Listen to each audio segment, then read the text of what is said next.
Hey guys, welcome back to the podcast. I have a recurring guest, Christopher Scott, who is the Tableau guru and I guess, community manager. What would you call yourself? You're all plugged into the Tableau space.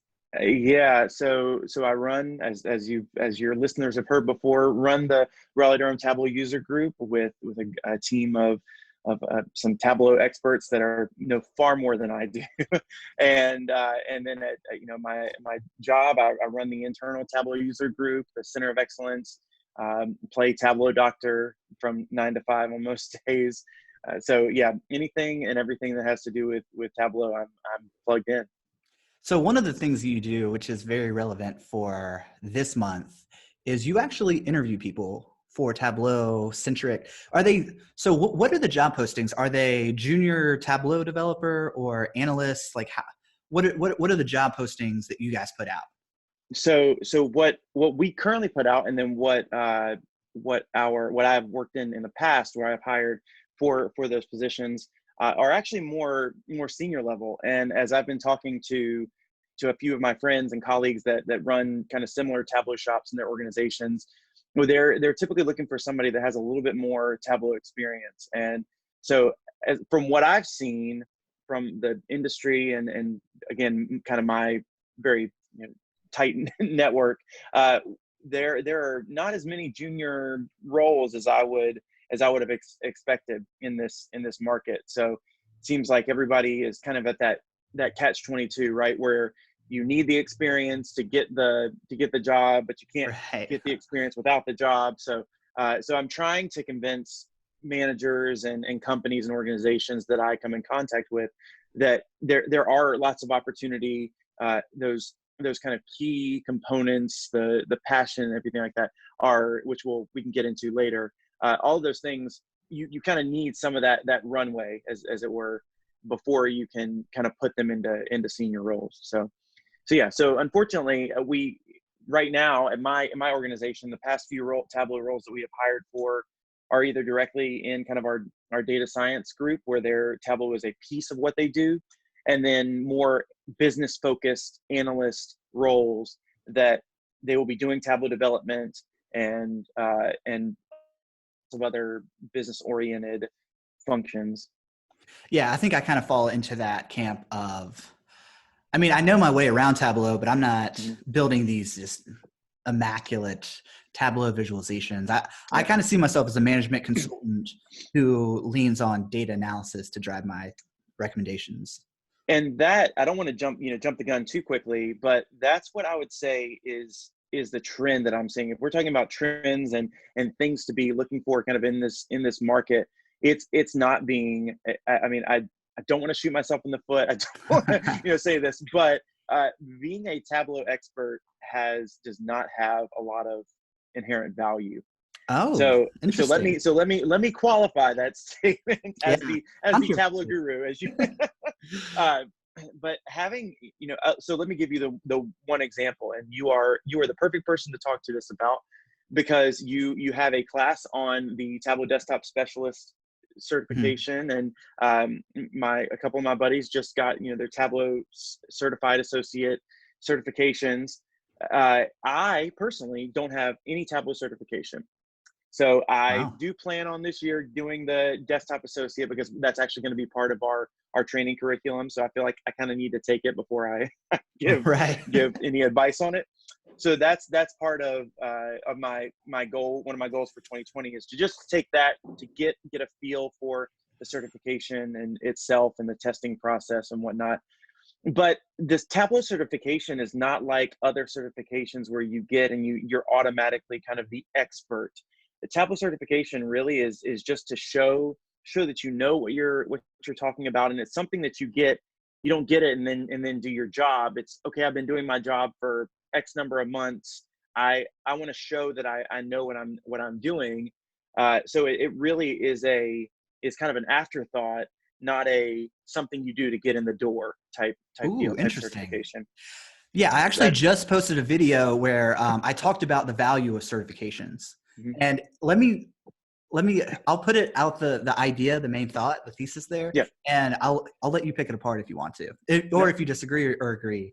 So what I said was, certifications are really good at showing that you have tool knowledge, which is good, because if you get, specifically like a junior or entry level job, that means that they don't have to go send you to a training and then you come Mm-hmm. back and then get started. You can hit the ground running.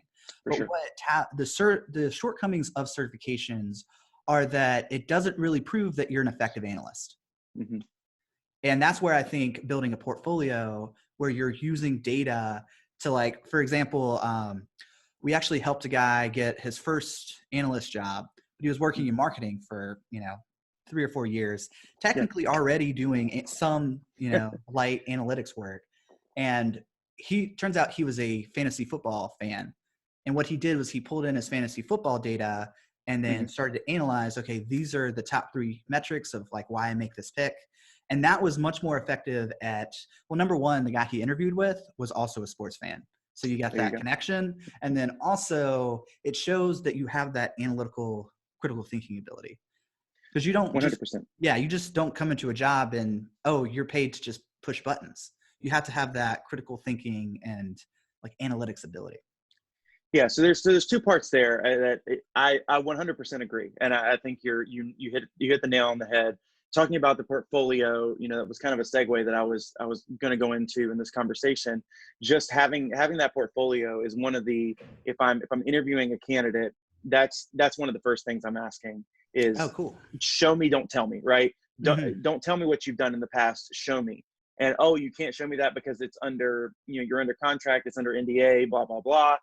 Well, I that means nothing to me. It doesn't show me that you can do, you have that analytical thought. Whereas having the portfolio, having the Tableau public, working through Makeover Mondays, as we talk, I mean, through your podcast, through the things that I talk about, I mean, I feel like we belabor this point over and over again. There are opportunities within, I mean, specifically the Tableau community, for you to build your portfolio, to build your resume out there. So not having them at this point in the game in 2020, with the availability of the community efforts that are out there, shows me, not only does not show me your work, it also shows me that you're not plugged in, and you're not taking advantage of the resources and training, and you're not growing your skills organically or yourself. Like if you have a certification, that means one of 2 things. It either means that you are passionate, you want to show your skills, you want to be able to, or your boss forced you to take it, and I just have this thing because that was part of my, my performance goals for the year. So I think there's a lot more. I think certification is, you're probably alluding, is a piece of, it's not even, I wouldn't even say it's half of what your qualifications should be going into any kind of interview or position. Interesting. Yeah, it seems like a bit of a moving target, because I would say even a year ago, I was seeing on Upwork, you need a Tableau certification if you want to work on this project, which Interesting. is, I don't know, I'm not seeing that as much anymore. So yeah, well, I mean, that I think you're veering, because, and right, we come at this from 2 different lenses, right? You're coming at it solely from a consultant, Mm-hmm. very, you're come in as the hired gun, and you're expected. That is really a high bar that a lot of companies want from a consultant. I know for a fact that, I mean, working at a consulting firm 2 years ago, that we would get into these contracts where they would request, now when they finally saw what I could do, or they, we kind of went through the interview portion there, it became a non-starter, but Yeah. that was a thing, that you had to have the train the trainer Tableau specific training in order to do these trainings, and then you had to be certified, at least the QA, if not the the certified professional, which it's all those names have changed, I know, since then. But yeah, so it definitely, there's that lens, but I'd say going into it from a more business focused analyst, like you're getting your 9 to 5, you're going to be there, you're working in this business group for this company, for, that is your full-time job. That is a different lens than for those requirements. So I think there is, yeah, that's kind of the threshold for the consulting piece. I'd say that's a really good starter, but that's for me as a, somebody that's going to work with the hiring managers to provide some insight into that. That's not where I would specifically begin. If I see that, you're certainly going to get to the top of the pile, without a doubt. If you have your Tableau certification, there's no doubt in my mind you're coming in for an interview. The proof, then okay, that got you through the door for the interview, but the proof is going to be in all of those other pieces. So Okay, so I guess let's kind of structure this a little bit. yeah. So, no, I love the free flowing thought. So to reel it back in, a Yep. great way to prepare yourself for an interview is it's two things. So it's Mm-hmm. get certified and also build a portfolio. And you There can you build a portfolio by doing Makeover Monday, Workout Wednesday, and they're Yes. like a healthcare group. There is healthcare, sports viz Sunday. You were just talking about Yep. sports. I'm actually looking at our Tableau user group, RDU Tug on YouTube to cross promote here. We actually just did a session back in March on just this, on getting, ramping up your Tableau career. We had even with your resume, building your actual resume in Tableau. And there's a great session. Maria Brock she's a Tableau student ambassador. She's up in DC, goes to George Mason University. She's graduating, but she's a Tableau student ambassador. She's going to work with Lovelytics up in DC. I mean, absolute rock star. But she gave a presentation there on how to actually create a visual resume in Tableau that you can present. So it kind of takes it the next step further. Yes, you've got your certification, you've got your portfolio. Well, they're going to ask you for your resume. What better way than to Right. show your resume in I love Tableau? it. I love it. That's So such a creative way. and it really gets you to stand apart. I think that's one of the things that I'm seeing in this market, and I'm sure you're seeing as well, is what can we do to stand apart? You mentioned it before about that analytical thought, proving that you could actually make those connections, that you have that analytical thought process.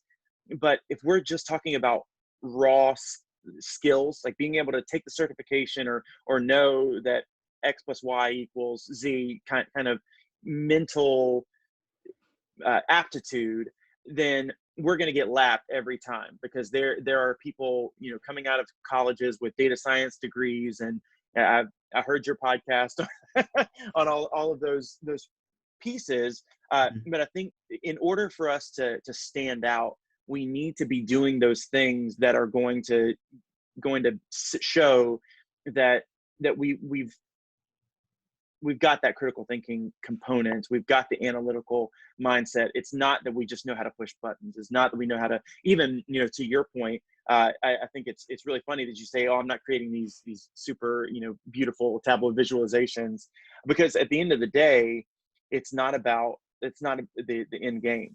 And that's why I say, not only is being a Tableau expert or having your certification, all those things, they're great, but the value is the value that you can bring to the organization, that analytical component. So that those two pieces are great. And then having your visual resume, those are all great things to bring in the door. So how do you get prepared? Mm-hmm. That should be your starting point. So I think if we level set right there and say that's your starting point, then where do we go from there? And that's all of the gray matter. And that's what, I think your channel, I don't want to continue to toot your horn for you. No. But don't stop. but I really love that you and Elizabeth cover that gray matter. Where is it between okay, I've gotten the things that the book says, I'm following ABC in the book. I've done those things. Where's the divide between doing all the right things and then actually getting the job? And there's a lot of gray matter in between there. And it's, I love hearing the debates and everything, because it's entirely subjective. And one company to the next company, to the hiring manager, to the next hiring manager, are all different. And so having the ability to kind of read the situation, read the job, and know what they're looking for is a skill in and of itself, right? Yeah. So I Yeah. think to tack on, and I don't want this list to just get bigger and Yeah, bigger and it's bigger. What you're kind of alluding to is your personal brand story. mm, So, and this gets into the next question that I wanted to ask you, which, man, I feel like I'm getting into a better flow with these conversations. Because I mean, this is like, I think episode 19 or 20 right now. wow. But so you need to be able to tell your success stories in a quantitative way. That's right. Now, unfortunately, this doesn't get to the people who are trying to break into the industry, but I Mm, think we've given them some, nuggets of wisdom of get involved with the community and yep. start building, because you want to get your reps in. You want to start building, because if you show up to an interview for an entry-level job with 30 visualizations in your Hmm. portfolio, then that's going to speak volumes. That's But right. as you're getting into 3 to 5 years of experience or, 10 plus, you need to start to have some really good stories that you can just Hmm. nail. And that's going to show that critical analytical thinking ability. And they Hmm. don't have to be complex stories. Yeah. So like the best story that I have from the last year is that, I came into a company and it was a very, very simple little analysis. They could Hmm. not aggregate their cost data with their sales data and combine them. So I help them, structure, and I'm not even a great database developer, but I structured the Yeah. data and then combined them. And we found that 3 out of the 5 of their products were not making a positive margin. Hmm. So they reworked their entire pricing model based on the analysis I've done, and that's worth $100,000 to $200,000 year over year. So Yeah. that's like an example of here's the value I brought, and it's kind of like that. What is that story of? You have that mechanic that comes into your shop and Hmm. everything's breaking down, and he Yeah. comes in for 5 minutes and he's like, Oh, yes. he comes in and just adjusts the Turns it. screw, and he's like, that'll be $10,000. Yep. And it's because it's not for the 5 minutes of my time, but because I knew That's right. exactly what to do. Exactly where. So Hmm. that's where you're showing that if they're going to be investing in you as an employee and they want to get a return on investment for that. That's right. Absolutely. Absolutely. So, I kind of wanted to, I don't know where you wanted to head with the next piece, but I wanted to talk about kind of what we've talked about the junior roles and the senior roles and what to do to prepare. I think one of the biggest, and this is going to take a far right turn. So let me know if you want to go back. No, Uh, I'm down for but the ride. but what I really, and I've mentioned this to several people coming out of college, coming into this industry new. Even one of my friends who's been working at the same job for over 15 years. She was actually working there when I graduated college and got into the job selling life insurance. I think I'm not going to go through my backstory again. I know I've given it at least once on your channel before. But I have, and click the card to see see Yeah. the story. uh, but she's been in that role and has done some analytical pieces. She's heard about Tableau. She's heard about data and the revolutionary data industry, because that's how we make our money, and that's how we continue to be successful, is really engaging here in this market. But so she's heard about all these things. And we met together, and I kind of counseled her through what did that look like, coming from being in the same job for 15 years, and how do you break into that industry. And the first things that I told her were not, yes, it actually was to watch your video and go get the Tableau desktop certification. That was number one, because I Oh, think if anybody's going to get any kind of uh, exposure to what does the tool look like, what kinds of questions and things like that should I be thinking of, it really does help you kind of to frame what's important to learn about Tableau, because there is a myriad of LinkedIn learning courses, of anything on YouTube within the Tableau forums and community, just tons and tons and tons of resources. So you will really get lost in the weeds if you don't focus on those key primary elements. So I started there, but then it was not about a junior role or a senior role, or, I feel like you need to learn this about Tableau, or you need to know this about data, or how to write this SQL statement, any of those things. It's about this new role that exists, that I feel is going to be the role that will be beneficial to all companies that are using data, which is pretty much all companies. And this role is not the typical Tableau developer role.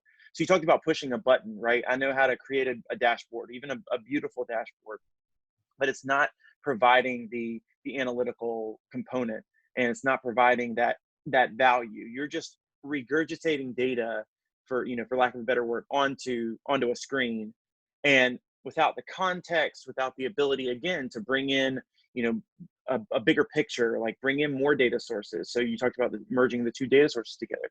Whether it's all of those things, I think those roles that can help to create or either sustain that data-driven culture, that's what the new Tableau developer role is going to look like.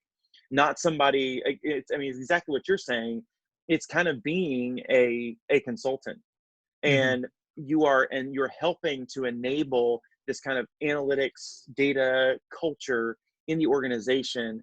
And this is why I really, really like Tableau's newest kind of launch with Tableau Blueprint, because for a data-driven organization, these are critical elements. The agility, proficiency, and community pieces are critical elements to not only just how does Tableau function in an organization, but how does all of that help the larger goal of being a data-driven analytics culture in an organization.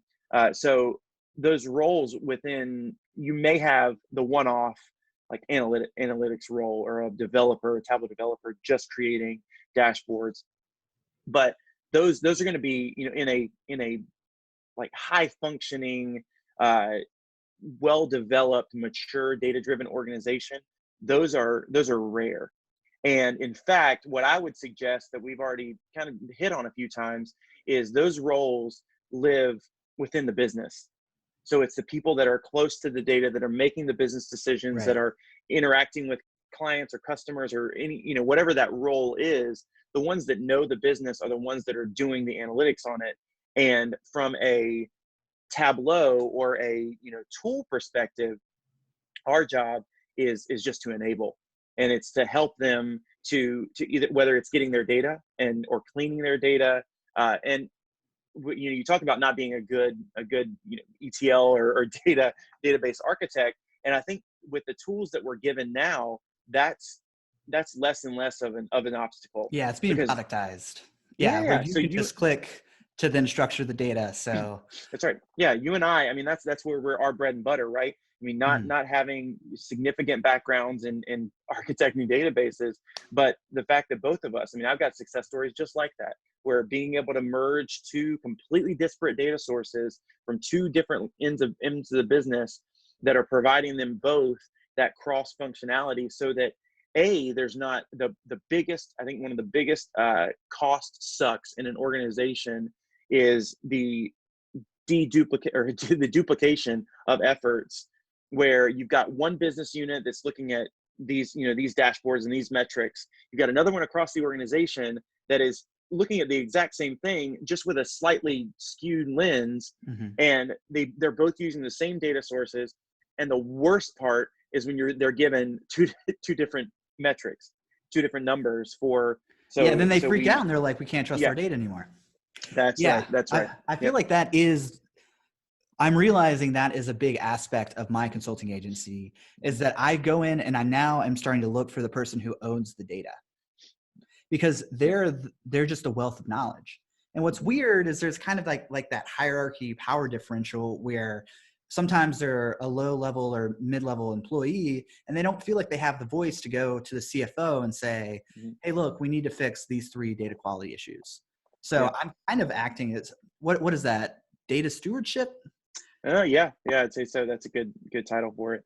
Yeah, so a data steward, the data steward knows and has the keys to the data, and they can make the decisions and determine and give answers. They can provide, oh, well, this is wrong. Well, okay, if it's wrong, then you have the voice, the expert there to ask why it's wrong. Right. And so for us as either the developer, the analyst, the consultant, we don't know the data, we don't know the business, we can't give those, we can wash our hands, because we are literally the Tableau, the WYSIWYG. What you see is what you get.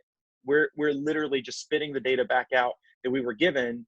No reformatting of anything, no transformations. We're just giving you what's in the database. And so anyway, I totally agree. Yeah, I don't remember where I was going with that. All right, let's there. skew this back into interviewing. So how do you approach? So okay, actually, let me frame it up this way. Okay. What are you looking for when you're interviewing an analyst? So when I'm thinking of an analyst for a specific role, so that again, there are the technical analysts, the people that I think are going to serve on my team of a more IT focused data, kind of like if you have an enterprise data office of some sorts, something that would be kind of the centralized data organization that supports the business and creates the architecture and the framework of those things. So there's those analysts that that can do the quick wins. I think that's a really valuable part of the job. But also, to caveat that it should not stay that way. You being able to create quick wins and show where data is, show how valuable the data is. That's a great opportunity that somebody with the smallest amount of Tableau efforts can get into the data, create a beautiful dashboard very, very quickly if they know what they're doing in Tableau, and then they pass the ownership of that to the business, because there are layers of knowledge for the organization, for the business, for the data, that are just not going to be able to be translated to that analyst, and so they need to own that piece. And then it's that person's job then to not only crank out more POCs, but also to then continue to enable, to support those analysts within the business. So if I'm looking at those positions, they would need to be highly skilled in Tableau. They need to be ones that can replicate their knowledge. They can, what's that old adage that you're only as good as if you can teach that. Like you really know a subject when you can teach it to someone. Right. So that's, for me, that's kind of the mentality that I'm looking for, is that kind of train the trainer. Like, I know enough about the tool where I can reproduce myself across the different areas of the business. What we would look for in a more business focused analyst role would be, number one, knowledge of the business. How well, if you're a marketing analyst, like you talked about, how well do you know marketing? What factors affect this and this and this, and do those things, and how do you measure that?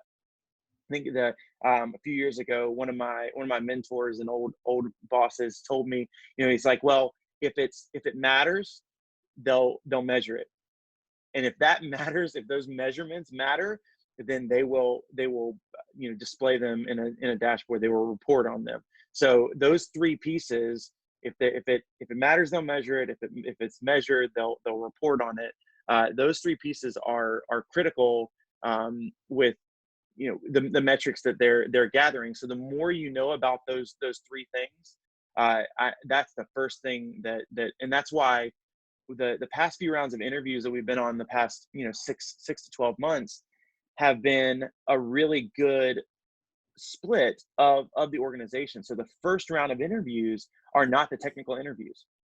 They are the business interviews. So how well can you translate those knowledge, that knowledge base, and then the technical components come to play in the latter half of the interview. Okay, you know how to do this and this. Well, are we going to need to teach you how to, like you said, are we going to need to teach you how to create a dashboard? Do you know how to drag and drop, a pill onto the canvas? How do you create, a year-over-year percent difference, right? So those kind of technical questions because they're going to happen. Do you know what I mean? I think the number one question that I asked in this past round of interviews was, what is an LOD?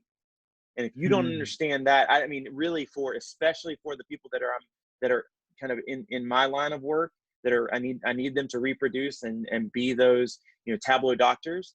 If they can't answer that question, I mean, they're off the table. But especially even for the business analyst that may not have the most Tableau knowledge, but if you can't explain what is an LOD, when to use it, and things like Yeah, that, level of I detail stuff. that's that it is. And so that's one of the key components of Tableau. But what I was going to say earlier is I always, even when I start my trainings or I'm talking to anyone, even about these conversations, is this kind of curve, right? The stereotypical bell curve. Mhm. So you talk about and this is the difference between the business analyst and the actual technical analyst, is I would rather have somebody who is a rock star in marketing or a rock star in sales analytics or some sort of, has a great knowledge of the business, because that ramp up to be able to understand and create value within Tableau and to learn Tableau is very, very quick. I mean, 2 weeks and you're already ready to go. If you're doing a dedicated 2 weeks, no, so I need to qualify that. I think you've got a lot of content on your channel about Yeah, that. that's true. I But mean, yeah, Tableau is extremely easy to yeah. use and Well, learn. any tool, right? I mean, most tools nowadays, I mean, the lift there is very, very quick. Mhm. So, but if you talk about knowledge of a business, I mean, we've got folks within our organization. So for instance, like the risk organization, we've got folks in that organization that have been there 15, 20, even 30 years. Wow. So to get that level of knowledge, that very slow curve, to be able to translate 30 years worth of knowledge, and filter that down to somebody who, worst case scenario is a consultant coming in for a 2-week gig, and they're tasked with creating valuable dashboards for the organization. That I think I mean, I don't know what I would do in that situation with, I mean, I know what I would do with that situation. If I was coming into an organization and they sat me down with a person that had been there for 30 years, and they said they have a wealth of knowledge. They are, or maybe it's they're leaving the organization, and we want to know, how to quantify that knowledge, how to create that value from all the things that they've been doing. They have no Tableau dashboards. Their data is all over the place. So pretend they're not leaving. Sorry. So I think the value for those 2 weeks would then be not how do I translate 30 years worth of knowledge into 2 weeks and then try to create something valuable for the organization, but how do I enable that person to then translate through a tool like Tableau to be able to, okay, so my number one thought, like you've already said, is where's their data? And Mhm. go to the data steward and find out, okay, this person has all of these processes, all of these, reports and things that they're doing on a day-to-day basis that are business critical. And I mean, this is not just a one-off example. I mean, this literally does happen and has happened in the past to me. So the value there is not to try and translate that in 2 weeks. The value is find the data and to be able to use the rest of the time to then help to train that person, even with the most base knowledge of a tool like Tableau. They're going to be able to start creating, because they already know the answer that they're going to get to. So they've got like, they know the questions, they know how to get the data to make it work. They're literally just presenting that in a way that everybody else is going to understand. Whereas now all of their business knowledge is so wrapped up into these like quarterly reports that they have to spend weeks and weeks just going through and really kind of boiling down all of their knowledge into this one report. Mhm. Whereas if we can get them their data, teach them a few kind of basic skills with the tool, it unlocks the potential. I think that's, sorry, that was a long way to go, to go to down that road, to just say, I think with 2 weeks, the ability to either translate all that knowledge into something that you may not get that value out of within 2 weeks, or teach them, the very basics of the tool, and the ability to unlock that potential is just so much greater on that latter half. So I think for me, that is what, that I think the value there is, are you finding people that can do that? So you're saying that in an analytics interview, the business acumen is more important than the technical chops? Yes. Okay. I'd Good. say for 95% of those roles, because I think the easier, I mean, as we see the trends, right? We Mhm. see the tools all coming out. The easier the tools get, the more robust and larger volume, Mhm. the more volume of trainings there are and things like that out online, the easier it is to pick up those skills. And so I think the ability to learn them is going to be really quick coming in, versus having to teach someone the ins and outs of the business, the ins and outs of that specific department. Like I said, like in marketing, somebody that they're a great Tableau analyst, but they don't know the first thing about marketing. And so and I say that as one who has that experience. So Yeah, if somebody, if they would have hired me. I've got some thoughts on this. So it sounds like the major challenge to getting an analytics job is developing a knowledge base within without in the business world. Mhm. So maybe it would be wise of us to kind of talk through, how can you get that experience? That's a good, yeah. So I think there's two paths, right? So do you want to be a generalist or a specialist, right? And I don't know if you've talked about this Oh, yeah. this concept. So the being a generalist, I think, goes from a more, I'm going to be the kind of Tableau expert. I'm gonna know a little bit about everything, and then be able to help solve as that kind of business analyst, right? The one that can help you translate those ideas into a dashboard, versus a specifist that would, like, I mean, we just keep coming back to the marketing example. So I'm going to get I'm going to do my intern, if we're talking about a college student, I'm going to do my internships with marketing agencies. I'm going to, read up, be involved in marketing, what's the not MBA, what's the marketing AMA. I'm going to get involved with the AMA, where here in the Triangle, or in Greensboro. I mean, I'm going to do all of those things so that I can focus specifically on marketing. And then if I've got this analytical toolbox that's right here in my pocket, I can pull that out at any time. But what I'm really going to focus on, so I think that's where do you want to be? Do you want to be the tool expert, or do you want to be the subject matter expert with a toolbox to your knowledge? And that's what the whole point I've been trying to say is that when we look out over the next 5, 10, I'm not even going to try to guess 20 years, but 5 or 10 years, I want to say that latter half is going to be more valuable in the industry. The ones that have the subject matter expertise in that job, but have the knowledge base, have the toolbox. That is the biggest piece of that, is the flexibility. I think you're a really great example, John David, that you've got the Tableau guy on, you've done your Power BI stuff, you've got a wide swath of individuals on the channel. You do a lot of things in your consulting agency. You're talking about architecting databases for clients, things like that.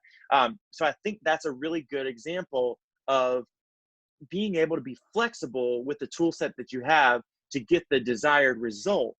So if we were looking at, if someone came in looking for this Tableau role within our marketing division, I'm going to be more concerned, not that this person has the desktop specialist, the qualified associate, and the certified professional in Tableau, if they came in with just one of those, then they're already a win. Mm-hmm. But what is your proven track record within marketing? And is that you've got your like, I know Marketo has a certification. Are you involved in the AMA? If you're coming from college, what classes did you take in marketing, things like that. So being that kind of driven, that no matter what knowing, I guess that's the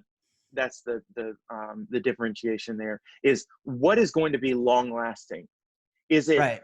the It's the tool business. specific? Thank you. Exactly. Yeah. The business is not going to change fundamentally, but Fundamentally. see, that's what's I just interviewed Jenny Von Carver, she's probably one of the top LinkedIn authors. Mm-hmm. Her Power BI course has over 100,000 students on it, which is just insane.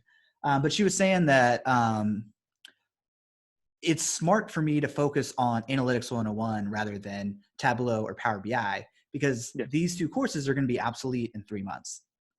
The Analytics 101 though and I wanted to interject here and mention, I don't think I've talked about this a lot in the podcast yet, but I've been fortunate in that I found a number of mentors that have deep knowledge of their specific subject matter. And then I've learned from them, and I've actually gotten to partner with them on projects. So a great example of this is I'm working with Nathan Carter, who's the former CFO of Wrangler Jeans. We're working on the budget for a local nonprofit, and I'm getting to see firsthand how he thinks about financial analysis. And then I'm taking his thoughts and I'm pulling it into a dashboard. So talking about those kinds of experiences in an interview, I think can really, really set you apart, because I think it does a number of things. Number one, it shows that you actually know something. You've gone through a case study with someone. And number two, it shows you that you are coachable. So, I'm kind of deferring to Nathan's judgment here, because I don't know how big Wrangler Jeans is, but I guess that's pretty big. It's a huge company, right? So he was at the helm of their, advising, and he was completely in charge of their financials. So I'm getting to see, and what's cool about it is, like, we'll go and grab a beer and just talk about things before the board meeting. And it's like, I'm getting to see how he thinks, and then I can kind of regurgitate that back into an interview, but then also kind of cite my sources. And I think that can help really communicate that I do know a little thing or two about the business world. And I think what that brings up is just the fact that you understand the limitations. You understand your limitations. You understand that we only have 24 hours. We don't have 24 hours in a day, right? We have to sleep sometime. Right. And we also only have a certain amount of our brains are only so big. We can only retain so much information. So I think that the more we try to learn as much as we can about as much as we can, things are going to fall out. We won't remember it all. But like you said, when we can partner with somebody that knows the business really well, we can learn a thing or two. We can just take enough of off that top that we can be knowledgeable about a certain subject matter, that just to get the conversation started. And then obviously, like you said, to partner with the expert, that when those questions come. So I think you're back to your point you made a few minutes ago about knowing who the data stewards are within the business, the ones who know the data the best, who know the business the best. And that way, when it comes down to, even if you are you're hired as a developer, let's say you are hired as a junior developer for Tableau, and to take this all the way back to the beginning, you come in to that role. What's your first step is to find the people that know the data. And then I think that's been one of the biggest challenges for a lot of developers, is they are, even in the Tableau world, it's why I really do think there's a long runway within this industry, because a lot of companies still exist in kind of that waterfall methodology. Tableau developers are given this sheet of requirements, and they say, here's the requirements, here's the data, produce the dashboard, and that's it. And when you have those, you're literally, I mean, it's kind of like a robot can do it, right? Or a Mhm. monkey can do Yeah. it. And so we don't want to, I think what would be, I think, irresponsible for myself and for you and kind of this channel is to think that's a wise way to reproduce the next kind of generate, or even this generation, right? Or the next kind of generation of analytics talent, is to think that that's okay. We need people that are going to challenge that status quo, that are going to not be satisfied with just saying, here's the requirements, here's the dashboard. And if it doesn't make sense, actually having the ability and the wherewithal to stand up and say, this doesn't make sense. Why are you asking me to create, these same 4 metrics that are already over here, but they don't even make sense on this dashboard, much less in the grand, the kind of the grand scheme. So I think that's where where you move from the junior to senior role. I think the quicker you can realize those pieces and then actualize on them, that moves you into a whole new kind of a realm. But then also, I think that also moves you into, you are now a change agent for that kind of change into a data driven culture where you're Mhm. saying, I'm not content to just get requirements. I want to talk to the business, find out how are they using the data, what questions are they asking, what is it that somebody asks for. I say this, I feel like I say this every day. Somebody asks for an Excel spreadsheet or a dump of data. They're not asking you for the data. They have a question in mind. They're going to do something with that data. They're going to create a pivot table. They're going to create these filters, and they're going to filter on something. And they have a question in mind, something they're driving down to. So the quicker we can get from that into giving them that information very quickly. So I talk about this in one of my trainings. It's called Speed to Insight is the name of the training. So the quicker we can make that speed to insight for the business decision makers, and obviously the final end of all of that is that they are able to make those decisions themselves, and they're able to create those analytics because they have the tool in their hand and they can do it all themselves. We're just serving them up the data so they can ask the questions of the data.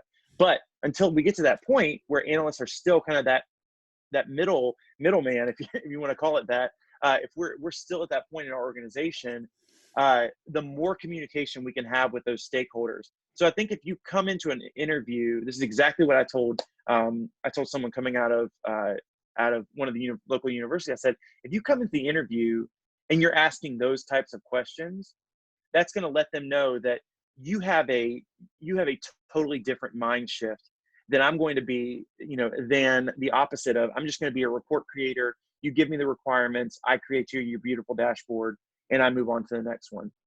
Yeah, Because it's that's kind of dangerous, just yeah, being a yes man, because you're not using your critical thinking yeah, about what you're actually doing, and you're kind of setting up a liability for them, because if they make a hmm, mistake, you're not going to double check it. And it yeah, kind of gets into personality traits, because that gets into being disagreeable, which I'm an interesting case because I'm high in positive emotion, but I'm also disagreeable. So I will um, kind of make a joke out of things, but disagree with you, to mm. where like some people that are high in negative emotion and are really disagreeable, they're going to say no in a very aggressive negative way. So I mean, and that kind of gets into, we talked about the Clifton Strengths Finders and like taking personality tests, but hmm. understanding where your personality kind of sits in that, and how you can address. Which, I don't know. Do you ask any questions along those lines when you interview someone? Not typically. Again, I think that's why it kind of takes the village mentality, that it's going to take a village. It's going to take a wide array of of people to do that interview, because just having one person ask those questions, it's gonna be different from each angle. But I think that's where, like, we have within our organization, our HR individuals, they will ask, they will get into those questions, Okay. and that will drive how. And then we do a very, very good kind of feedback and wrap session after, to kind of get some of the thoughts, And I'll tell you, the past round of interviews that we went through were the most enlightening, because yes, that the strength finders, the things that they talked about in the personality interview within HR, it really, connected that string to what they knew, what they said about the business and their problem solving skills and the things they had here.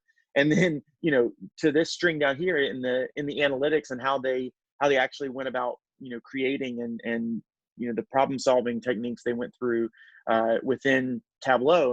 And so you see those connections.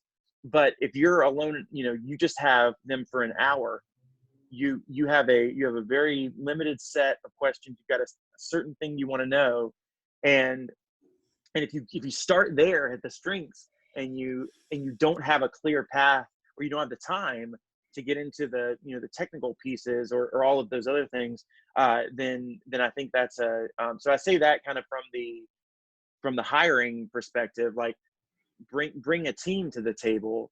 And I say that as to the interviewee, that be prepared to focus on a lot of the different aspects. So you're from everything from your personality to your strengths to your business acumen to your technological acumen. So I think there's in most organizations there will be multiple organizations that are going and different strengths that they're going to look for those things in different lenses. So come prepared, ready to talk about each of those things and try to help them. I think if someone would have come in, now I guess hindsight's 2020, but if someone would come in and said, well, yes, this is how my strengths affect my problem solving skills and how that affects, how I present, information and kind of push back and things like that. I mean, that's a huge win, and that sets them apart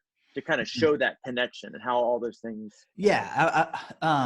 The first time I ever got really exposed to that is one of my past business partners is a fractional CEO. And when he would kind of go through a rigorous process, and which makes sense. I mean, if he's going to come take the helm of an organization, I think they asked him the question of, what is your biggest weakness and how do you combat that? And his answer to that was, well, I'm typically very trusting. And that is quite a big vulnerability because I might get, sold some snake oil. So the way that I address that is that I double down and do extra due diligence when I'm researching things. So I won't take people's word for it. I will go and look for sources to try to back up whether that claim's true or not. Yeah. So, I mean, that's kind of getting more into like the HR realm, but sure. I really do appreciate your time. Let's wrap up with this one specific question, which is, what is the most common question that people just totally botch in their analytics or Tableau interviews? I said the LOD, the level of detail calculations. I think that's a big one. They either come in and are kind of wide-eyed and have no idea, or have never used them, or say, oh yeah, I remember we talked about that, but we never actually used them. And I think that's a lie. And anybody that uses Tableau for more than a week will know that they're already going to have to create some kind of. So let's unpack this. So for those who are not in the know, what is an LOD calculation and why is it so important? Well, there is actually a fantastic course that one of your prior podcast interviewees has, Tyler Lubin, has a fantastic course on understanding level of detail calculations. Wait, did he do a whole course or just a YouTube video? Oh, it's a course, and wow. I recommend it to every single analyst that Shout out to Tyler at my current company. Yes, Tyler, 100%. It is worth every ounce of gold that it is. So level of detail calculations, simply every data set has a level of detail. If it is orders, it's every single order is a row, and that's the level of detail that the data is based on. Where you aggregate, it depends on what you have in front of you. So if you throw region on there, it's aggregated to that region. So the level of details help you to go up and down based on that aggregation without actually having to throw that piece of data onto the table. So if you have region and you want to see the value for each, the average for each order, then that's a level of detail, because you're asking for something else that's not on the screen. So I always say you're kind of going outside of the table. So you want to pluck, like if I've got a row of data that says I've got all my months and the sales for each month, and I want to pluck April 2019's data off the screen. That's essentially what you're doing with an LOD, with a level of detail. And so to have somebody explain that to me, I think within all the interviews I've had, I think maybe one person significantly explained or sufficiently explained that concept to me like that. Again, if you're interviewing, go and watch Tyler's video, take the course, and that will get you more information than you'll ever need, and it will help you all throughout your Tableau journey. But it will also give you that concept. It will introduce you to the concept, explain exactly what it does, and then give you that talking knowledge that you can, if somebody asks you what is an LOD, you can give them that information and explain to them right there. So I think that's really, really critical. The other one, just botching, again, not having the Tableau public profile or portfolio. That's not a question that they botch. It's just a deficiency in coming into an interview. Again, the graphic designer would never come into an interview without his portfolio, his or her portfolio of work that they've done. Even if it is NDA, like we've talked about with data, just showing again, with Makeover Monday, everything on Tableau Public, showing your capabilities, it's bar none the number one thing that people are not doing, or have not done, at least from what I've seen, and what they can continue to do to help them to stand out. So the two things to guarantee you get a Tableau job is make a Tableau public with a LOD calculation, and you're golden. There you go. No, we're just kidding. It's not that simple, but thank you so much, Christopher. You're just a wealth of knowledge, and I love that you're so like open and willing to share your thoughts. Of course. Yep. I'm all about, I've said this from the get-go. I'm all about the community. I'm all about giving back, because that's literally how I got to be where I'm at today. It does not occur in a vacuum. It does not occur. There's no such thing as Lone Ranger Tableau developers or Tableau professionals or experts. This exists in community. It cannot be done outside of community. So with that, get involved in your local Tableau user group.